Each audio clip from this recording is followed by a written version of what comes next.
Pada kesempatan yang baik ini, mari kita bicara sejenak tentang vaksin yang sudah kita terima. Kita divaksin sebanyak 2 kali. Lalu apa yang kita harapkan dari vaksinasi ini? Tentu alasannya bukan karena kita ingin bebas bepergian, lepas masker, dan kumpul-kumpul seenaknya. Tujuan kita divaksin adalah bahwa kita mengharapkan ada antibodi yang terbentuk di dalam tubuh kita supaya kita kebal terhadap virus COVID-19. Vaksin yang ada di Indonesia saat ini buatan Sinovac, keefektifannya 65%. Artinya dari 100 orang yang divaksin, ada 65 orang yang akan terbentuk antibodinya, sedangkan yang 35 orang lainnya tidak. Tapi tidak masalah, karena apabila 65 orang tidak tertular dan menularkan, diharapkan yang 35 orang sisanya terbawa aman. Mengapa ada antibodi yang tidak terbentuk? Itu karena ada yang namanya respon vaksin. Jadi setelah vaksinasi tidak serta-merta terbentuk antibodi, ada prosesnya. Bila proses respon vaksin cepat, maka antibodi terbentuk dengan cepat. Demikian sebaliknya, bila proses respon vaksin lambat, maka antibodi pun terbentuknya lambat. Respon vaksin tidak sama antara satu orang dengan yang lainnya. Apa itu respon vaksin? Setelah disuntikkan di dalam tubuh kita, vaksin dianggap sebagai benda asing oleh tubuh kita. Lalu vaksin dimakan oleh sel darah putih, ditelan dan dihancurkan oleh sel darah putih yang ukurannya besar-besar, yang saat itu sedang patroli di dalam darah kita.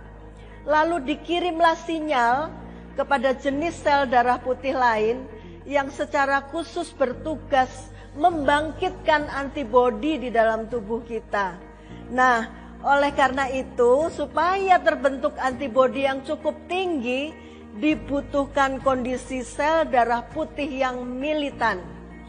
Makanya pada orang tua atau lansia, seringkali respon vaksinnya kurang baik. Antibodinya lama baru terbentuk, atau bahkan tidak terbentuk sama sekali oleh karena sel darah putih sudah tidak sebaik pada waktu muda. Lalu bagaimana caranya agar sel darah putih kita jadi maksimal kerjanya?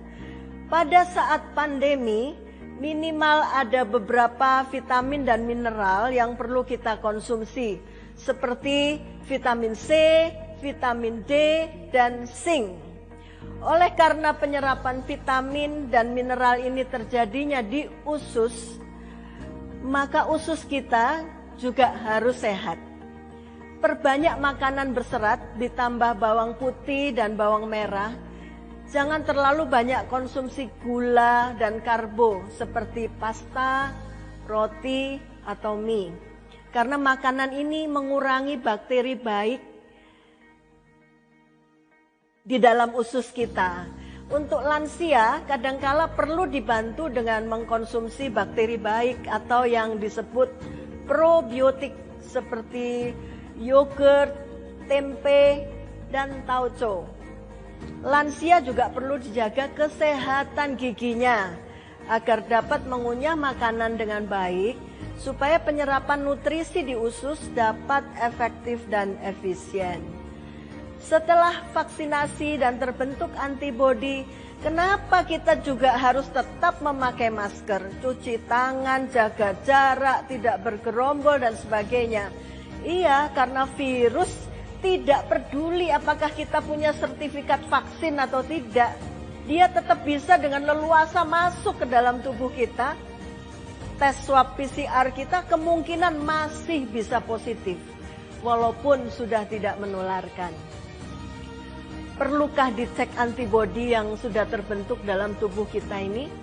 Ya, walaupun di Indonesia belum dibuat peraturannya dengan jelas, namun sebaiknya diperiksa. Apalagi bila lebih dari 60 tahun. Dalam 2 hingga 4 minggu setelah vaksinasi, kadar antibodi dapat diperiksa di laboratorium.